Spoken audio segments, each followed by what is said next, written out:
ফাঁক পাইলে সেই ময়না পাখি যদি গোপালা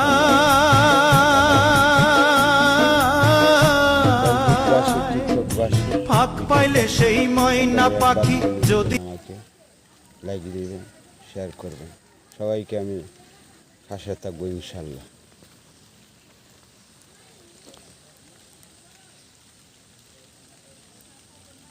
মনে বড় আশা ছিল যাব